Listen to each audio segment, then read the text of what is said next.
Chapter 4 The Clever Owl. Once upon a time, two sparrows lived in a great sal tree which stood on the bank of a wide river. They lived a peaceful and happy life.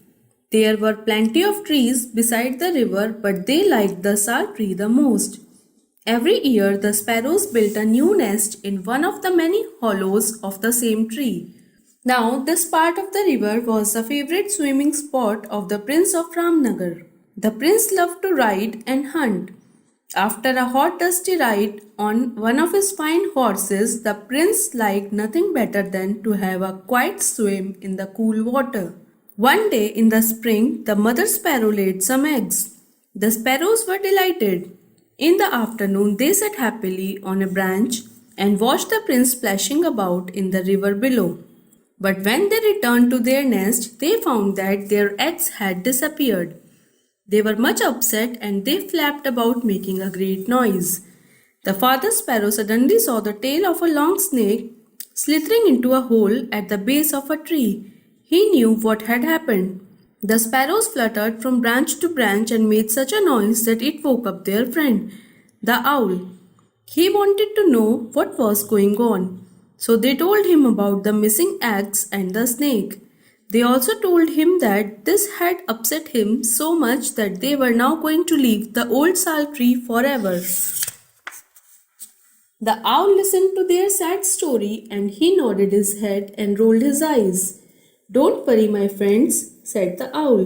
"You must not think of leaving your nest and going away because of that horrid snake. Why don't you get rid of him?" The sparrows looked puzzled. "But how can we possibly do that?" said the sparrow. "Please tell us. You are wise and can think of a plan." The owl said, blinking his large round eyes. "Go to the place where the prince has left his clothes," said the owl. "Pick up the prince's gold bangle and drop it in the snake's hole." The sparrows did not understand what this was all about, but they trusted the owl and they respected his wisdom. The sparrows thanked the owl and immediately flew towards the prince's clothes. The father sparrow picked up the prince's gold bangle while the mother sparrow flapped her wings and screeched loudly. Now the prince's guards were sitting on the bank of the river. They went wherever the prince went. When the guards heard the noise, they looked towards the prince's clothes. They were surprised to see the sparrow flying off with the prince's bangle. The guards roused themselves and chased the sparrow. The sparrow flew around just out of reach of the guards.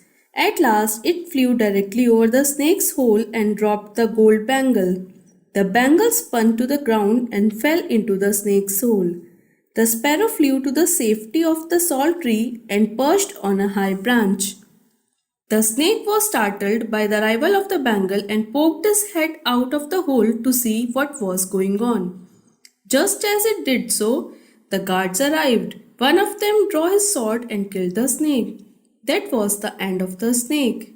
The sparrows were overjoyed. They thanked their friend, the owl, and praised his intelligence.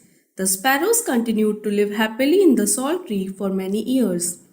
The following year, the mother sparrow laid some more eggs and the baby sparrows lived with their parents in the sal tree. The owl